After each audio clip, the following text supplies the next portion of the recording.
So in the first podcast, we see that the witnesses are the police officers who said Chris was lying. They never saw the assault, and Chris was sent to jail. And then in 2015, one of the police officers crumbled and they told the truth about the assault. The whole thing came out. The suspects are the police officers who came into Chris's home. James Burke, who assaulted and beat up Chris. He moved him to a room without audio and video surveillance, tied him up, tortured him, punched him for 10 hours, threatened to kill his family, kill him with poison, and rape his mother. The victims was Chris, who was beat up, called a liar, and his constitutional rights were violated. He was sent to jail because the judge didn't even care. But later, in 2015, the truth came out. Evidence was he stole the duffel bag with the porn DVDs and the snuff film from the James Burke chief, and he stole from unlocked cars. So what happens in the first podcast is that Chris is Alexa's friend. He calls from jail to talk about the big secret he was holding on to about the serial killer. His story was really dark. He had been in and out of prison. He was a heroin addict. And in the summer of 2020, he shared his secret. He was a former athlete. He was a heroin addict. He heard about a dirty cop who was seasoning the dealers. He found out that a high cop lived in the neighborhood. He basically walked to the cop's garage, which was James Burke, opened his driveway, stole the duffel bag, stole stuff from unlocked cars. He found a blank DVD of a person in a mask torturing a prostitute girl. The girl was scared to death. It was a snuff film. It was really dangerous. The police officers then came into Chris's house. They handcuffed him. Chris tried to hide the DVDs in the basement. The lieutenant found them. James Burke was the chief of police, and he was on site for the routine burglary arrest of Chris, but instead he threatened her, took her into her mother's bedroom without a warrant, dragged Chris outside. They denied hitting him, by the way. Police said he would arrest and rape him, that nobody would believe Chris, basically, whatever. And then in 2014, the investigation was closed. No charges were filed against the chief. Nobody admitted. Chris was called a liar. Nobody could find evidence of his assault. And basically in 2015, one of the police admitted to this. And what happened was that Burke pled guilty of the assault and trying to cover up the assault, and he took a plea bargain because Chris had only done petty theft. He should not have had to deal with a vicious beating from the chief of police. In the second podcast, we have witnesses Rob Tratta, John Ray, and the county executive who supported Chief Burke. Suspect James Burke, who had sex with a prostitute while on duty, he asked for a snuff film with graphic detail from Rob Tratta, and the corrupt police force fired Dominic. The corrupt police force helped Burke rise to chief. The victims were Loretta, the sex worker, Dominic Veron, who was unnecessarily fired. The FBI was unnecessarily taken out of the Lisk investigation, and behavioral analysis unit was denied evidence.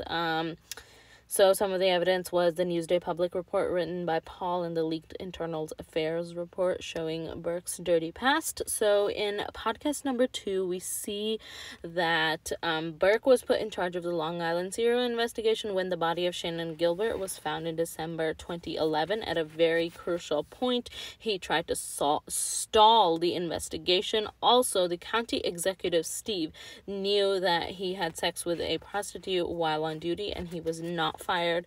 Burke was very attractive and positive. He had a prominent job. He basically owned the room. He commanded it. He was in the Suffolk County Police Department, and he had a very large salary. He had a great relation with the public. He was very good at making connections with the criminal side. He was that mocking, aggressive personality. We found out that Tom Boda was loyal to James Burke. he had very corrupt allegiances in the police force. James Burke was the focus of an internal affairs investigation when a prostitute came out saying that a sergeant was smoking, drinking, and having sex. So Rob Trotta met Burke, and Burke leaned over and asked Rob Trotta where he could get a snuff film, and vividly described what murder happens in a snuff film in graphic detail. Rob walked away. Burke was a psychopath, and privately he was a psychopath, and it was horrible. Dominic Veron was a 39-year-old policeman veteran who oversaw the Long Island serial killer case for 15 months, and he was very involved. He was like, the police is going to figure out the killer, very urgent and everything, and then he was fired after Shannon's body was discovered. Burke also told the FBI, the most sophisticated detective agency in the world, to stop helping in the Long Island serial killer case. Burke was really controlling, and Burke hated the FBI. He hated anything federal. He did not want anything to do with the federal people because those were the only ones who could get to him. He was hiding something.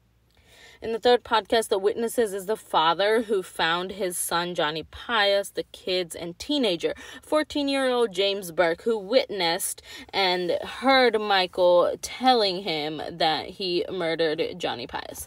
Okay, so that was the witness. Suspect, 4 teenagers, Paul, Michael, Robert, and Tom, forced to confess by the police. And about Robert Burke, who... yeah. And then evidence was Johnny's body, bloody, 6 rocks stuffed up his face, a puma footprint on his face, and we figured out lead prosecutor was Tom Boda, who probably forced and made a dirty deal with a teenager James Burke for being witness and shutting this case.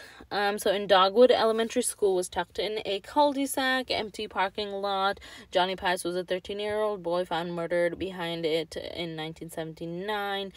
This was where James Burke rose to power as a teenager. James Burke has a double life, obsessed with sex, control, and power.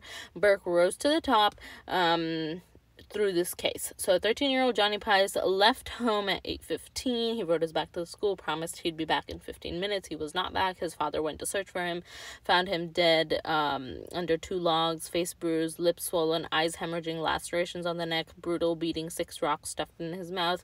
So basically police started investigating neighborhood people, and they found Peter. They took Peter, forced, beat up a confession out of Peter. Juvenile kid, 15-year-old Peter, no parents, false confession. They forced it. Corrupt Suffolk County Police Department forced Peter, his brother Michael, his friends Robert and Tom to confess for this. Made up a story that they stole a $5 bike. Johnny saw them steal it, and Johnny threatened that he'd turn them in, and so that's why they had to kill him.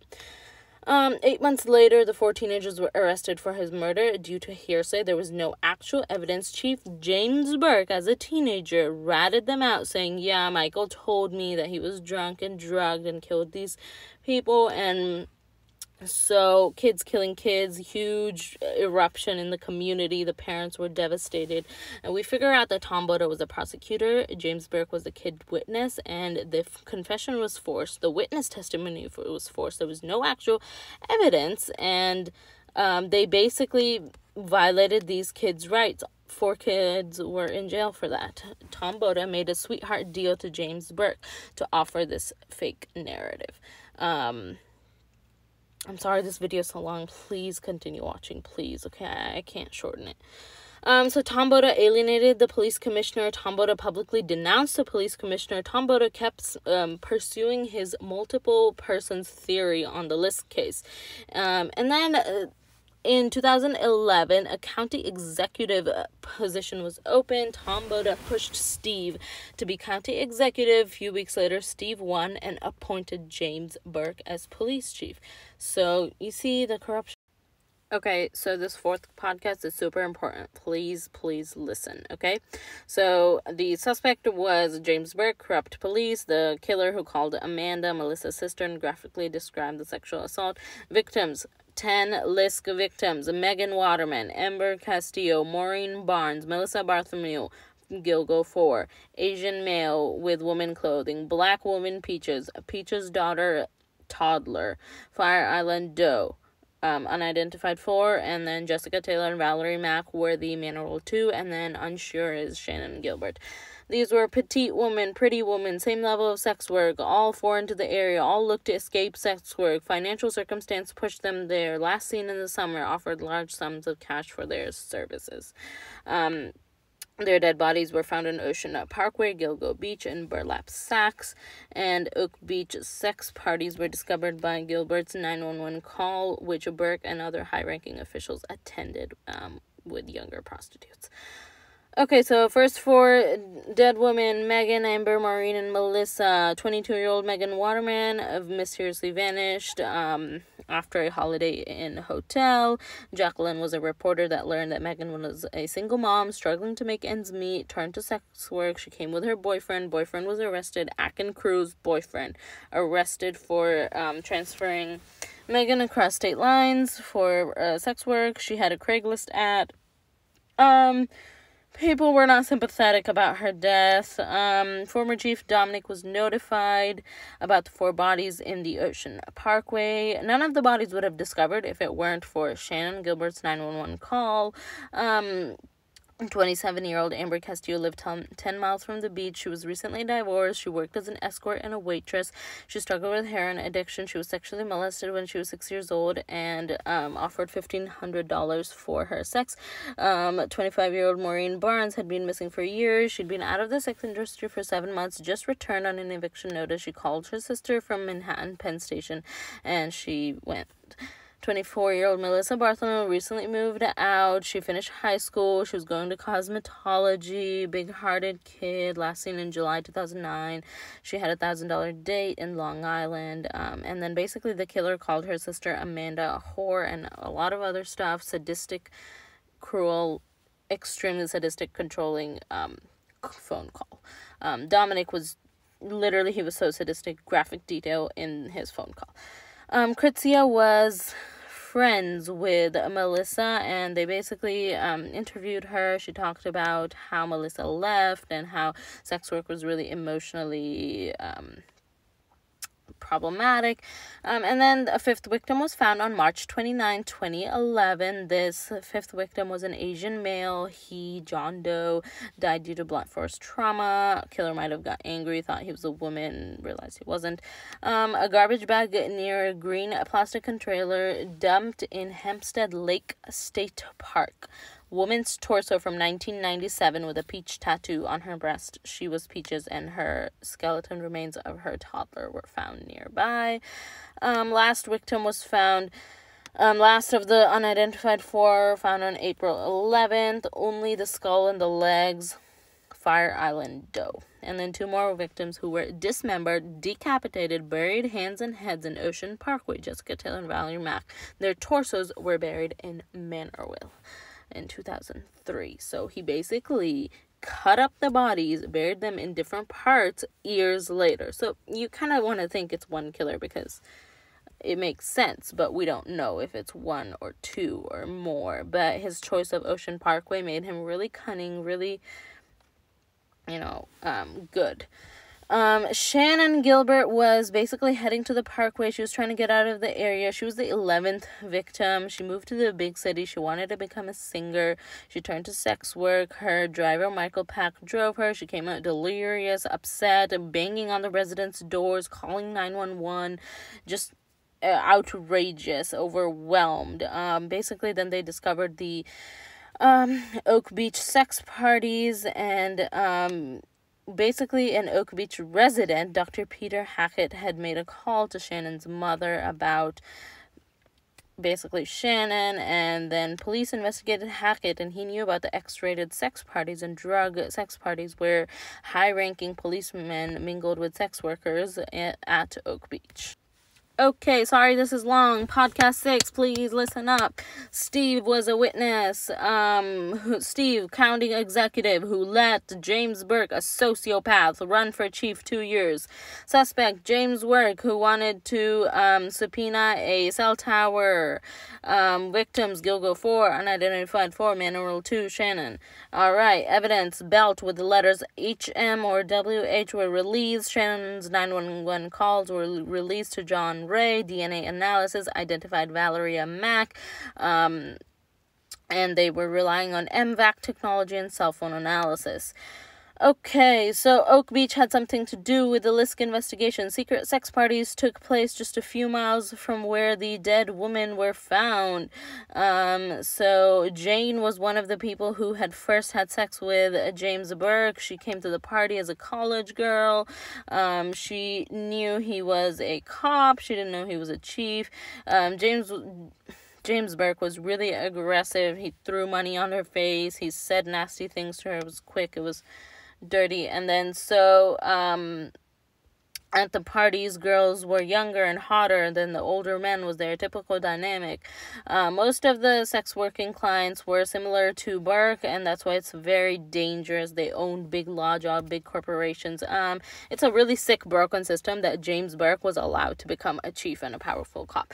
Oak Beach was a small seaside community. Robert Moses developed it for powerful men like him who wanted that. And then it was connected. Basically, the house where the sex party occurred was the house of the highest ranking Suffolk County government official. So James wanted nobody to look at Oak Beach because of what he had done there, and there were people who were up top supporting him on that, so they were hiding their dirty secret, and it tore down. Oak Beach was so close to the 4 dead victims that they were related. But John Ray was an attorney for Shannon. He thought Peter Hackett was a suspect for it because Peter Hackett and James Burke had a corrupt dealing, just like Tom Boda and James Burke were aligned corruptly at the TWA 800 people flight mysteriously exploded. Peter Hackett, medical examiner, James Burke also there. They met over there in the 1990s, and they had this alliance because Shannon's body was found 30 yards from Peter Hackett's house, and Peter Hackett was never questioned because probably of their dirty alliance.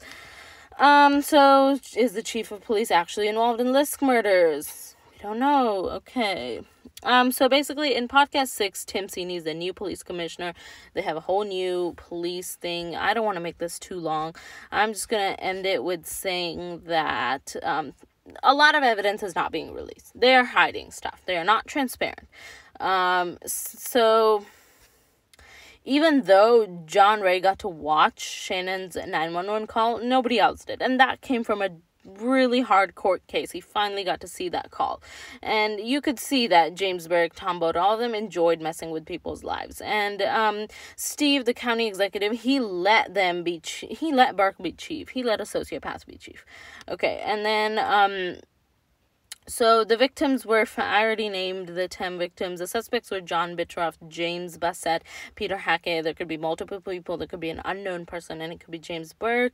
James Burke's personnel file, his internal affairs report, shows his deceit and corruption with Tom Boda. My computer is going to die, so this is it for this video. Thank you. Please don't get me points off. Please watch the whole thing. Did you watch it? Please watch it.